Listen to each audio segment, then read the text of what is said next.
पूरे। अरे मैंने आपको सारे डॉक्यूमेंट्स भेजे थे, मैंने आपको बोला भी था आप एक बार चेक कर लो, तब आपने बोला ठीक है। देखिए मेरा काम बहुत अर्जेंट है, वरना मैं आपको इतना कॉल नहीं करती। अब आप मुझे बताओ क्या नहीं आया है, मैं आपको स्कैन करके भेजती हूँ। बस आप मेरा काम आजकल में करवा दो,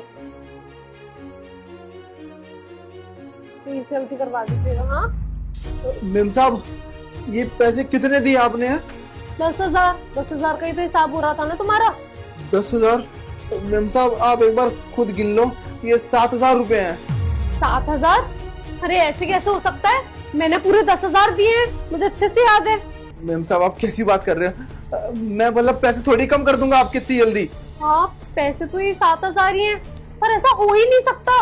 प्रिंस ने मुझे खुद गिन के 10,000 दिए थे, फिर मैंने अभी भी तुम्हें देने से पहले पूरे पैसे गिने हैं। पूरे 10,000 रुपए थे, 5 मिनट के अंदर अंदर ही कैसे 7,000 में बदल गई है। अरे मेम साहब 1 मिनट, आप ये देख लीजिए, मेरे पास आपके कोई पैसे नहीं है।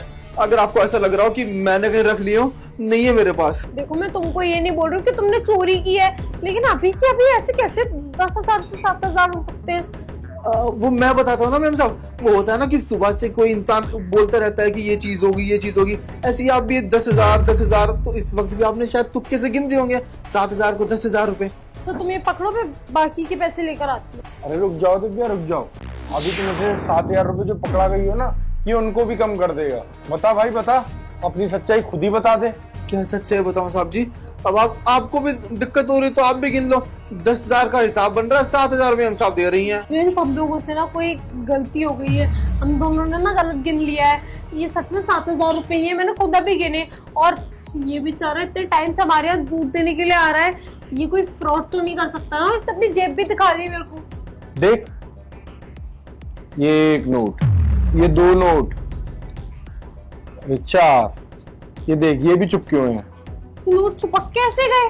ये नोट चिपकाए हैं, इसलिए चिपक गए हैं। चिपकाए हैं मतलब? मैं कुछ समझी नहीं प्रिंस। बहुत फेविकॉल पीने का शौक है ना तुझे, पी लिया, हजम हो गया। साहब जी कौन सी फेविकोल? मैंने कब फेविकोल पी ली? और इंसान पानी पीता है, दूध पीता है, जूस पीता है, फेविकोल कब से पीने लग गया? अरे 1 मिनट, तो कुछ भी समझ में नहीं आ रहा है। प्रिंस तुम मुझे साफ साफ बताओगे हुआ क्या है? दिव्या, जब तुम अभी अपने फोन में लगी हुई थी ना और इसलिए तुमने पैसे पकड़ाए थे, तब ना उसी बीच इसने फेविकॉल की पूरी डिब्बी अपने मुंह में डाल दी थी। और जैसे ही तुमने इसे नोट दिए ना, ये फेविकॉल अपनी उंगली से मुंह में से निकाल के इन नोटों पे लगा रहा था। इन नोटों को आपस में चिपका दिया और फिर बोलने लग गया, मैडम जी देखो ये 10,000 तो है ही नहीं, 7,000 रुपए है। और तुमको भी इसने गिनवाया, तुमने भी गिना, वो नोट तो चिपक गए थे ना, तो 7,000 ही बैठ रहे थे। पर मैंने ना ये सब देख लिया था अपनी आंखों से, मुझे अटपटा तो लगा था कि फेविकॉल क्यों पी रहा है, इसलिए ना मैं बाथरूम में से पूरी चीजें देख रहा था कि आखिरकार ये आगे करता क्या है। जब मैंने देखा कि ये तो हमारे साथ फ्रॉड कर रहा है। अच्छा हुआ प्रिंस तो तुमने ना सही वक्त पे सब कुछ देख लिया, वरना ये कि तो ऐसे ही 3,000 का चूना लगा के चला जाता और मैं ये सोचती रह जाती कि हम दोनों से गिनने में कोई गलती हुई है। तुझे मालूम है ये फेविकॉल जो तू पी रहा है ना 3-3 हजार रुपए के चक्कर में, ये तेरे शरीर को कितना हार्म करेगा, तूने सोचा भी है कभी? अभी तुझे नहीं मालूम पड़ेगा, इसके ना लॉन्ग टर्म इफेक्ट होते हैं, कुछ टाइम बाद मालूम पड़ेगा। फिर भर्ती रही हो, वहां पे दियो जो पैसा लोगों से ठगी करी है ना, तो ठगी कर कमाया है, वहां हॉस्पिटल में दियो आराम से। अरे सोचेगा कैसे? सोचेगा तो तब ना जब दिमाग ठिकाने पे होगा। लालच की पट्टी जो बनी हुई है इसकी आंखों में, लालच भर गया है इसके दिमाग में, इस वजह से कुछ भी उल्टी सीधी हरकतें कर रहा है लोगों के साथ फ्रॉड करने के लिए। लेकिन एक बात ना तो हमेशा याद रखियो, लोगों की मेहनत की कमाई का पैसा जब हम मारते हैं ना, तो वो हमें ही भुगतना पड़ता है। दिव्या, तुम्हें पता है, तुमने पहला दूध वाला देखा होगा जो ना तो शाम को आता है ना सुबह आता है, या फिर तो आएगा 11 बजे बाद या फिर आएगा 3 बजे से पहले, क्योंकि इसे मालूम है घर के सारे लोग अपने अपने कामों पे जा चुके होते हैं और जो लोग बचते हैं वो उनमें से कोई सो रहा होता है या फिर कुछ कर रहा होता है। दूध वाला आएगा तो दूध लेने के लिए जाहिर सी बात है घर की बहू या घर की सास ही आएगी, और जब अकेली लेडीज आएगी तो उसे तेरे को पागल बनाने में आसानी हो जाएगी। इसलिए तू दोपहर का टाइम ही चूज करता अपना दूध देने के लिए। साहब जी आगे से मैं कभी ऐसा कुछ नहीं करूंगा। वो थोड़ा सा लालच के चक्कर में मैं ये सब करने लगा, लेकिन मुझे नहीं पता था कि ये फेविकोल से इतना ज्यादा नुकसान होता है। आगे के बारे में तो मैंने कभी सोचा ही नहीं था। प्लीज मुझे माफ कर दो साहब जी, आगे से कभी ऐसा कुछ नहीं करूंगा। माफी?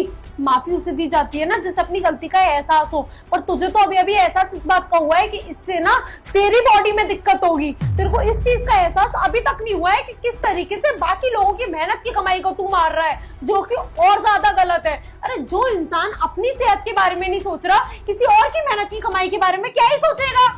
मुझे तो लगता है दिव्या, जब ये अपनी सेहत के साथ खिलवाड़ कर सकता है ना, तो हमारी सेहत के साथ भी खिलवाड़ कर सकता है। ये दूध की जगह हमें कुछ और ही दे रहा हुआ, केमिकल मिला मिला के दे रहा हुआ, क्योंकि जब ये खुद केमिकल पी सकता है तो हमें भी पिला सकता है। तो सही कह रहे हो तुम, क्या पता क्या मिला के लेके आता होगा इस दूध में, हम लोगों को कुछ हो गया तो। नहीं साहब जी, दूध बिल्कुल एकदम प्योर, एकदम साफ सुथरा दूध आता है। बस वो थोड़ा सा लालच में इसलिए भी करने लगा था कि दूध वैसे मैं 70 रुपए किलो बेचता हूँ, लेकिन आप लोग कोई 65, कोई 60, कोई 50, अब इससे ज्यादा मैं कुछ नहीं कर सकता था, तो इसीलिए बस मैं थोड़ा सा ये लालच करने आ चुका। अच्छा, अगर तेरा पड़ता नहीं बैठ रहा था 60-65 में, तो तू हमसे बोल देता ना। अगर हमें तुझसे ही दूध लेना होगा तो हम तुझे 70 रुपए देंगे ना। वो सब्जी मेम साहब को बोला था, लेकिन मेम साहब ने धमका दी थी कि हम दूध किसी और से ले लेंगे, वो 60 में देता है, हम 60 में ले लेंगे। हाँ तो मार्केट की जो प्राइस रहेगी उसके हिसाब से ही तो बोलूंगी ना मैं भी बेवकूफ नहीं हूँ। मेरा पति दिन रात मेहनत करता है, तब पैसे कमा के लेके आता है इस घर में, ऐसे ही उड़ाती फिरूंगी क्या। लेकिन देखो ये इतना गिर गया था कि ऐसी हरकतें करने लग गया था। मैं तो कहती हूँ इसकी फालतू की बातें और इसका ये ड्रामा ना हमें और नहीं सुनना चाहिए, इसे हमें लेके जाना चाहिए पुलिस स्टेशन। पता नहीं कितने लोगों के साथ में इसी तरीके से खिलवाड़ और फ्रॉड करता आ रहा होगा। दिव्या, अपना इससे बात करने से कोई फायदा नहीं है। ये पकड़ तू पैसे, अपना मैं इसको पुलिस वालों के पास लेके जाता हूँ, वही बात करेंगे। चले यहाँ से।